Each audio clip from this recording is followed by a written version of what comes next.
নমস্কার।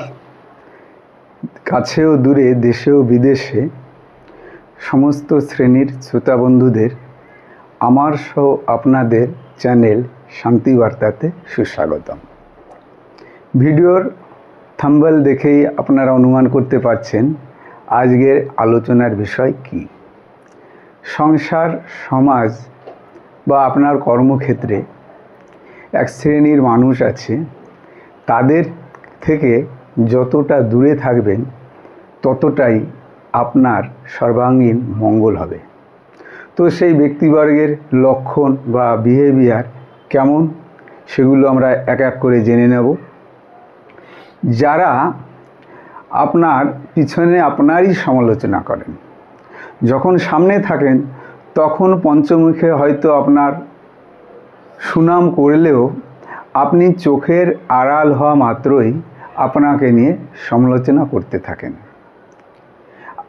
এবং আরেক শ্রেণীর মানুষ আছে যারা আপনাকে দোষারোপ করেন কারণে অকারণে, কোনো কারণ ছাড়াই আপনাকে তারা দোষারোপ করতে থাকবে। আপনার প্রয়োজনে এই ধরনের ব্যক্তিবর্গ কখনোই আপনার পাশে থাকবেন না, বা আপনি এদেরকে আপনার প্রয়োজনে পাশে পাবেন না। মানুষের সুখ দুঃখে বন্ধুবান্ধব, যারা প্রকৃত বন্ধু, তারা সুখে এবং দুঃখে সবসময় কাছে থাকেন। কিন্তু এই শ্রেণীর মানুষ শুধুই আপনার সুযোগের বা সুসময়ের ব্যবহার করবে, সুসময়কে তারা কাজে লাগাবে। কিন্তু কোনো ক্ষেত্রে যদি আপনার কোনো প্রকারের দুঃসময় আসে, তখন দেখবেন তারা এক এক পায়ে পেছন হটে গেছেন।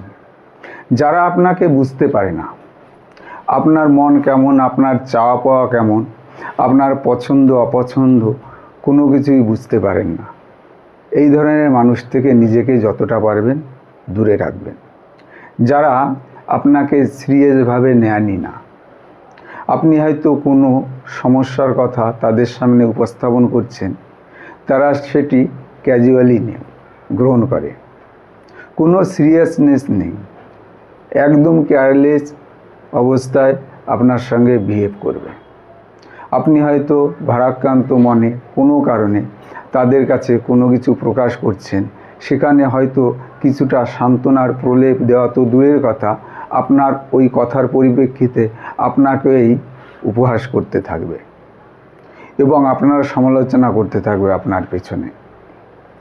যারা সবসময় আপনাকে নিরুৎসাহিত করেন, নিরুৎসাহিত মানেটা হচ্ছে আপনি হয়তো নতুন কিছু সৃষ্টি করতে চাইছেন, নতুন কিছু শুরু করতে চাইছেন, হয়তো আপনার অসতর্কতামূলক সেই কথাটি তাদের কানে গেছে, সেই ব্যাপারটা নিয়েই আপনাকে নিরুৎসাহিত করার চেষ্টা করবে, যাতে ওই কাজে আপনি ইনভলভ না হন বা আপনার কোনো প্রগতি আপনি না করতে পারেন।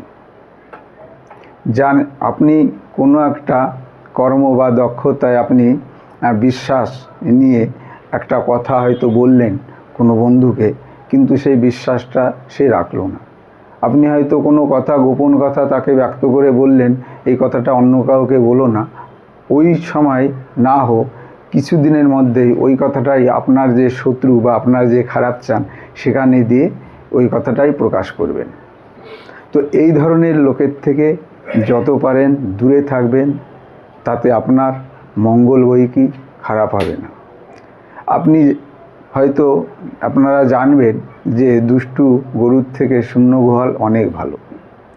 কর্মক্ষেত্রে বা সমাজে যদি নিজেকে সফলভাবে তৈরি করতে চান, তাহলে এই ধরনের মানুষ চিনে রাখতে হবে এবং এদের থেকে যতটা পারেন দূরত্ব বজায় রেখে চলতে হবে। আমার এই ভিডিওর কথার মাধ্যমে যদি কোনো বন্ধুর কিঞ্চিত মাত্র কোনো উপকারে লাগে, তাহলে আপনিও আপনার প্রিয়জন বা বন্ধুবান্ধবদের কাছে এই ভিডিওটি শেয়ার করে দেবেন। আমি সম্পূর্ণই নতুন এবং যত কথা বলি, আপনাদের সঙ্গে আলোচনা করি, সমস্তই আমার ব্যক্তিগত, একান্তই মনের কথা। আমি নিতান্তই সাধারণ একজন কর্মী। সারাদিন অনেক ব্যস্ততার মধ্যেও আমার চিন্তা চেতনার মধ্যে দিয়ে যতটা আমি উদ্ভাবন করতে পারি আমি আপনাদের সামনে তুলে ধরার চেষ্টা করি। সমাজ বা আপনাদের যদি কোনো কাজে আমার একটা কথা কোনো কাজে লাগে তবেই আমি নিজেকে ধন্য মনে করব। আজ আসি, কাল হয়তো থাকবো না, কিন্তু ইথারের মাধ্যমে আমার এই ভাষাগুলো, কথাগুলো এবং ভিডিওগুলো হয়তো থেকে যাবে, হয়তো কারো ভালো লাগবে, কেউ হয়তো মনে করবে। এটাই আমার একমাত্র চাওয়া। সবার কাছে অনুরোধ, যদি ভালো লাগে আর কিঞ্চিত কোনো উপকার আসে বলে মনে হয় তাহলে আপনজন আর প্রিয়জন বন্ধুবান্ধবদের নিশ্চয়ই শেয়ার করবেন, লাইক করে দেবেন, সাবস্ক্রাইব করবেন। এই আশা রেখে আজ এখানেই শেষ করছি। সবাই ভালো থাকবেন, সুস্থ থাকবেন এই কামনায়। নমস্কার।